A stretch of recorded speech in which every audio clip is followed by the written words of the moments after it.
오늘 본문에 보면은 이런 말씀이 있어요.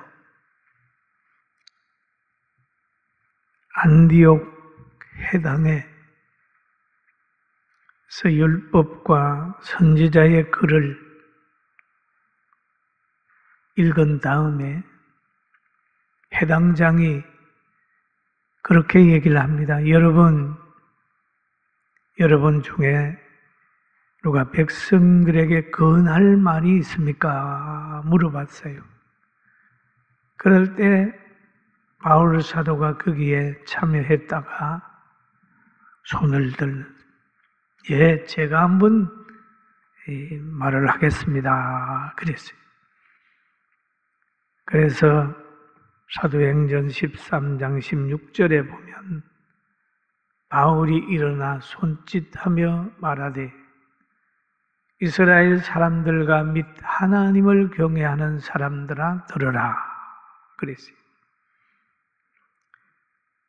모든 사람들이 다 들으라고 하는 게 아니라 하나님의 택한 백성들아, 여호와를 경외하는 사람들아 들으라 그랬어요. 여러분, 우리도 하나님을 경외하는 사람의 반열에 있기 때문에 오늘 바울 사도가 얘기하는 걸 듣는 축복을 받은 겁니다. 할렐루야! 받는 거예요. 아무나 이 말씀을 듣는 건 아니에요. 이 듣는 사람들은 복받은 사람이 설교를 듣는 것입니다. 그래서 그는 입을 열어서 애굽 땅에서 나그네 된 이스라엘 백성들을 하나님의 권능으로 인도해 냈었습니다.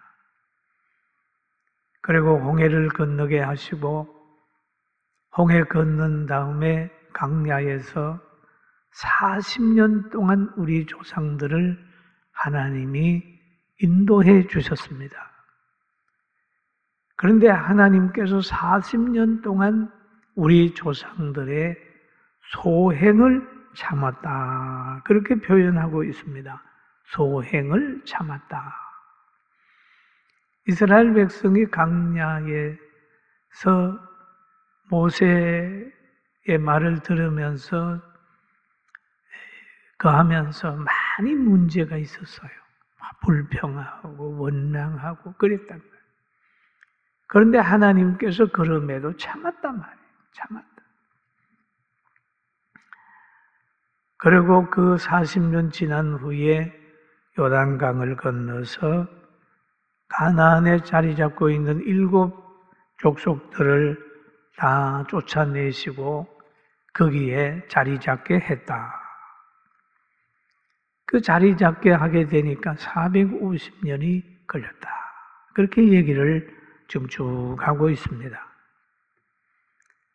그래서 처음에 들어가 가지고는 사사들을 통해서 제사장들을 통해서 나라를 다스렸는데 그 나라가 안정이 되면서 백성들의 요구가 있었어요. 우리도 왕을 세워주세요. 그랬더니 하나님이 왕을 세웠습니다. 그래서 초대 왕으로 사울 왕을 세웠다.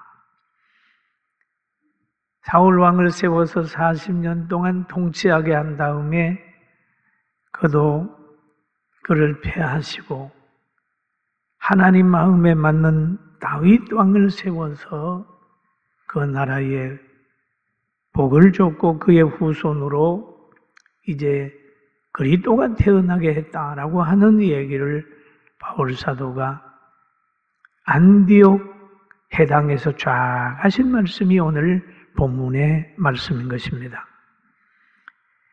13절에 보면은 22절에 보면은 패하시고 누굴 패했냐? 사울을 패했다는 거죠. 하나님은 패하는 권세도 있고 세우는 권세도 있어요.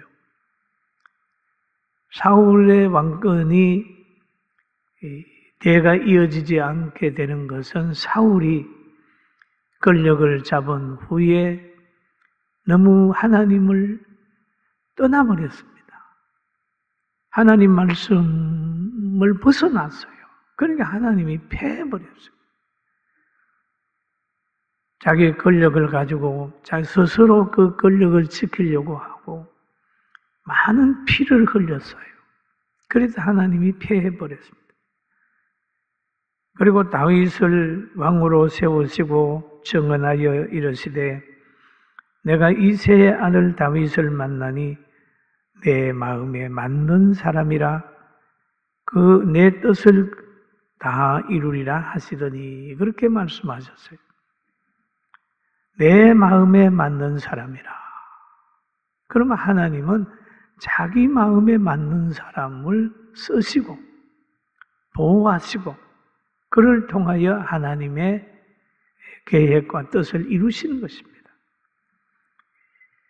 그런데 하나님이 보는 다윗과 사람이 보는 다윗의 차이가 있다는 걸 우리는 성경을 보면서 알 수가 있습니다.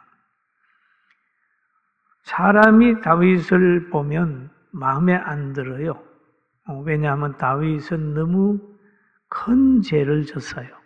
다른 사람 같으면 죄를 지적하게 되면 그 왕권을 이용을 해가지고 죄를 지적하는 사람을 없이 하려고 그런단 말이에요. 이게 타락된 권력자의 모습입니다. 신약에 가가지고도 보니까 자기의 죄를 지적하는 세례 요한을 왕이 가두고 또 죽이지 않습니까? 그런데 이 다윗은 말 한마디면 사람을 죽일 수도 살릴 수도 있는 절대 권력을 가지고 있으면서도 선지자 앞에서 무릎을 꿇습니다. 그 내용을 보면 사무엘하 12장 13절에 다윗이 나단에게 이르되 내가 여호와께 죄를 범하였노라. 내가 여호와께 죄를 범하였노라. 내가 여호와께 죄를 범하였노라. 하매 나단이 다윗에게 말하되 여호와께서도 당신의 죄를 사하였나니 당신이 죽지 아니하리이다 라고 얘기를 합니다. 죄를 고백하니까 용서를 받았어요. 용서를 받아요. 사람은 다 죄인입니다.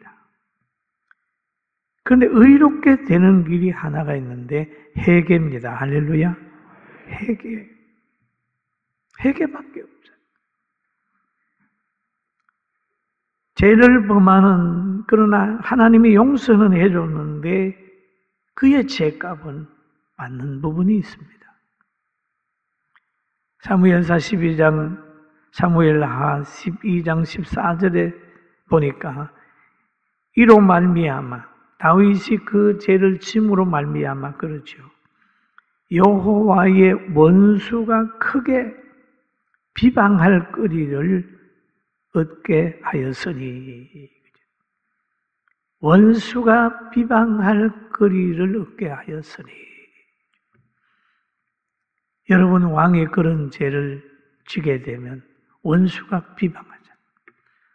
신자들이 그런 죄를 잘못된 죄를 지게 되면 그 원수가 비방하는 거죠. 비방할 거리를 줬단 말이에요. 조였어요. 얻게 하였으니 당신의 낳은 아이가 반드시 죽으리다. 불의한 행동으로 인하여 낳은 아들이 반드시 죽는 거예요. 그런데 하나님은 이런 다윗을 향하여도 내 마음에 합한 자라. 그의 후손으로 그리스도가 태어나게 한다고 말씀하고 계십니다. 그럼 하나님은 뭘 보는 거예요? 회개하는 것 보는 거예요. 회개가 살 길이에요. 무슨 큰 죄를 졌느냐 작은 죄를 졌느냐가 아니라 회개하면 주홍 같고 진홍 같은 죄라도 하나님 용서하시고 새로운 길을 열어준다고 하는 믿음을 가지게 되기를 주님의 이름으로 축원합니다. 아멘. 그런 거예요. 오늘 바울 사도를 통하여 전파된 말씀 속에 이런 말씀이 있죠. 하나님이 약속하신 대로 이 사람의 후손에서 이스라엘을 위하여 구주를 세우셨으니 곧 예수라. 예수라. 그런데 다른 종교 지도자들은 보면 자기가 우상이 됐잖아요. 다. 그렇지만 예수 그리스도를 가만히 보면 종이 됐어요. 우리의 제물이 되셨습니다. 그리고 예수님의 영이, 성령이 임하게 된 사람들 보면 늘 낮아지고 좀처럼 살았어요. 예수님은 모든 사람들에게 유익을 주는 겁니다. 유익을 주는 거예요. 안 믿는 사람도 예수 믿는 사람하고 함께 거하게 되면 유익을 얻게 되어 있습니다. 왜냐하면 예수님의 그 사랑은 태양처럼 밝고 아름다운 것입니다. 그래서 우리는 예수님을 생각하면서 늘 12월 성탄의 달을 다시 한번 아름답게 만들게 되는 복받은 우리 모두가 되기를 주님의 이름으로 축원합니다. 근데 예수님을 보면 이러죠. 하나님이 사랑해서 예수님을 이 땅에 보냈다. 하나님이 세상을 이처럼 사랑하사 독생자를 주셨으니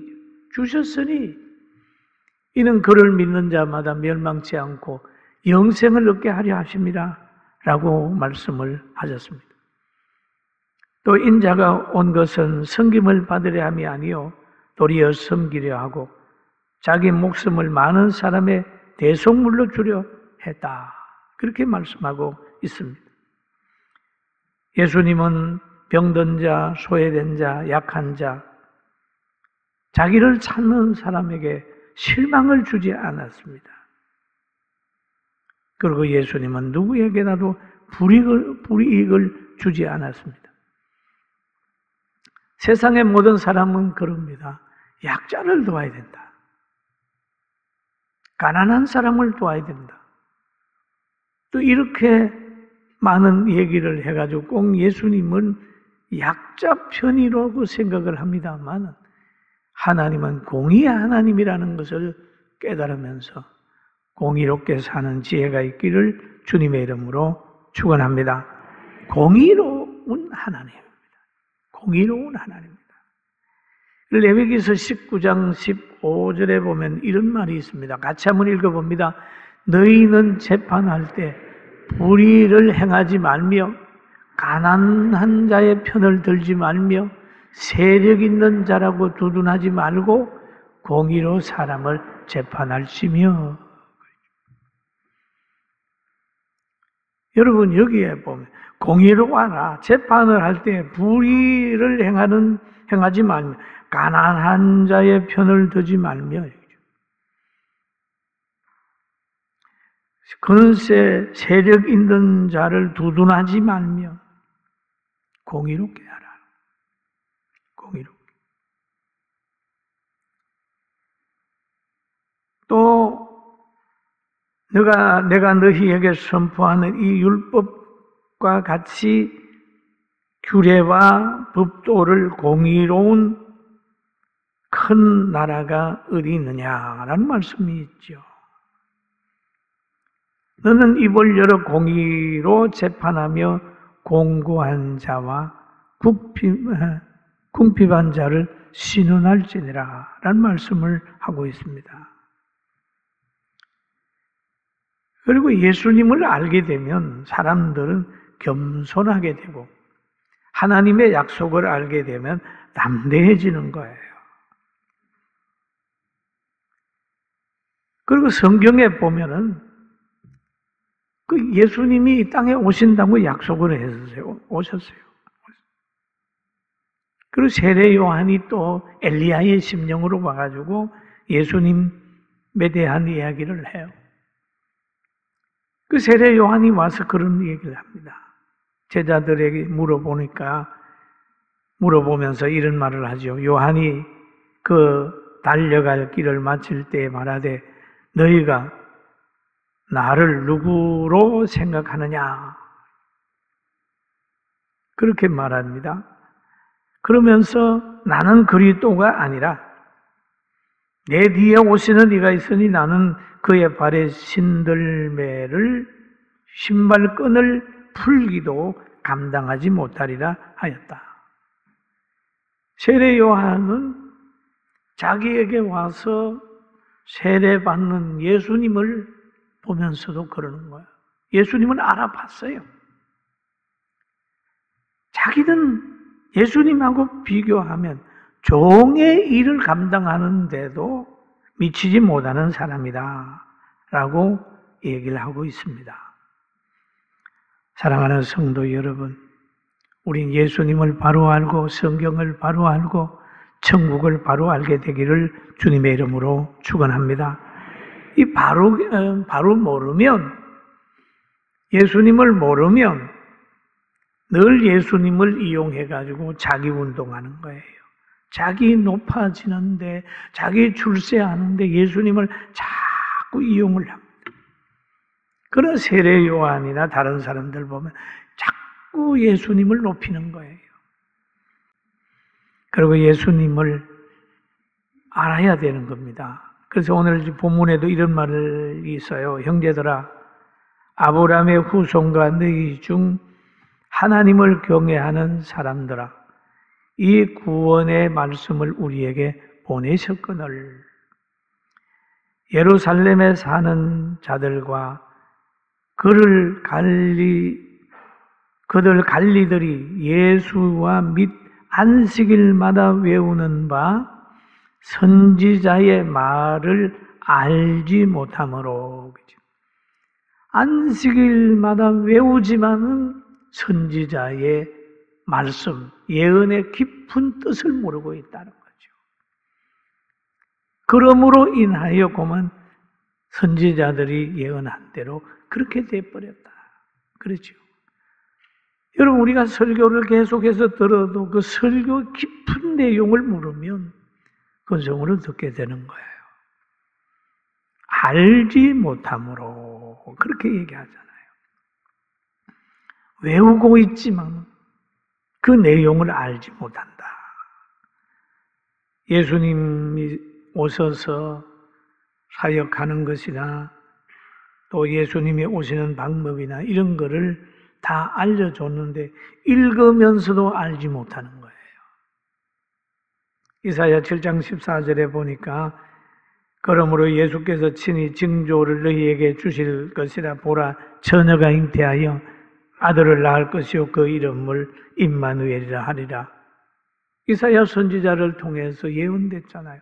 이 예언된 것이 바로 지금부터 한 2000년 전에 성취가 됐어요. 예수님 오심으로 성취됐잖아요. 보라, 처녀가 잉태하여 아들을 낳을 것이요 그 이름을 임마누엘이라 하리라 하였으니 이를 번역하면 하나님이 우리와 함께 계신다. 그렇게 됐잖아요. 예수님의 탄생이 성취됐어요. 그러니까 이게 성탄절입니다. 성탄절이에요. 하나님의 아들인 것을 알지 못함으로 인하여 행복해야 될 자리가 오히려 불행해지는 거죠. 하정해야 될 자리에서 오히려 배척하는 거예요. 사랑해야 될 자리에서 오히려 미워하게 되는 거예요. 진실과 진리 그리고 구원의 은혜를 받고 기뻐해야 될 자리에서 죄를 짓고 있는 거예요. 지금 바울 사도의 고백이 그런 거죠. 그리고 사람은 아는 것만큼 생각하고 평가하고 말하고 선택하고 행동하고 반응합니다. 알아야 되는 거예요. 성경이 얼마나 귀하고 설교가 얼마나 귀하고 예배가 얼마나 귀하고 기도가 얼마나 귀한 걸 모르니까 그 시간을 놓쳐버리고 성경책, 다른 책하고 똑같이 여기지만은 성경 말씀이 뭔지를 알면 책을 한 트럭을 갖다 줘도 그거하고 성경책하고 안 바꾸는 거예요. 할렐루야. 사람은 아는 것만큼 평가해요. 그러니까 교육을 어떻게 받았느냐에 따라서 인생이 달라지는 거예요. 잘 알려줘야 됩니다. 할렐루야. 알아야 되는 거죠. 선지자들의 글을 읽으면서도 율법을 읽으면서도 모르고 그러면 잘못된 판단을 해가지고 예수님을 죽이는데 그 일을 함으로 가장 비참한 인생을 살았다고 하는 이 얘기를, 조상들이 잘못했다고 하는 이 얘기를 지금 바울 사도가 하고 있습니다. 사랑하는 성도 여러분, 우리가 듣는 말씀, 우리가 읽는 성경, 우리가 드리는 예배의 소중함을 알게 되기를 주님의 이름으로 축원합니다. 마태복음 5장 18절에 보니까 진실로 너희에게 이르노니 천지는 없어지기 전에는 율법의 1.1액이라도 결코 없어지지 아니하고 다 이루리라. 하나님의 말씀은 그런 거예요. 이 말씀의 가치를 알면 이 설교 시간에 딴소리할 시간이 없단 말이에요. 그리고 예수님이 오심과 사역은 선지자들의 말씀을 응한 거다, 그렇게 보는 거죠. 그런데 이것을 다메섹 도상에서 예수님 만난 후에 바울 사도가 깊이 깨달았어요. 여러분, 성경이 믿어진다고 하는 게 신비입니다. 성경은 성령 받지 않는 사람에게는 믿어지지 않는 거예요. 물고기 2마리, 보리떡 5개로 5,000명을 먹이는 게 어떻게 믿어집니까? 죽은 사람이 살아나는 거 어떻게 믿어집니까? 그러나 하나님의 영이 임하면, 창조주의 영이 임하면 믿어지는 거예요. 할렐루야. 아멘 한다고 하는 여러분과 제가 얼마나 큰 복을 받았는지 몰라요. 그러나 인간의 이성으로 보면 얼마나 어리석은지 몰라요.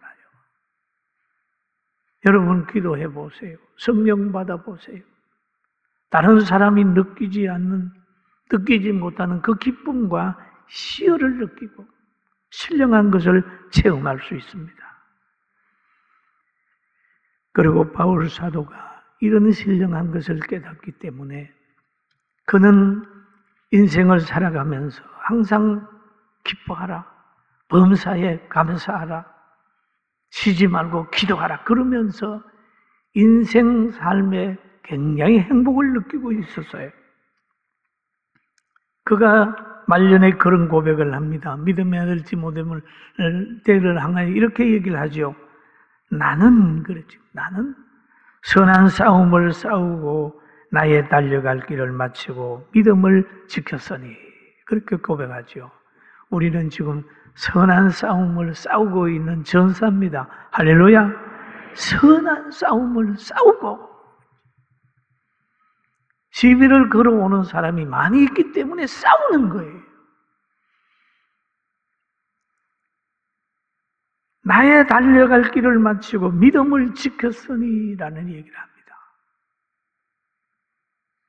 그러면서 이후로는 나를 위하여 의의 멸류관이 예비되었으므로 주 곧 의로우신 재판장이 그날에 내게 주실 것이며 내게만 아니라 주의 나타나심을 사모하는 모든 자에게도다 라고 고백을 합니다. 사랑하는 성도 여러분, 여러분 인생 살면서 행복하게 살았다고 고백하십니까? 죽음 직전에 참 나는 멋있게 살았어, 최선을 다하고 살았어 라고 말하고 가실 수 있겠습니까?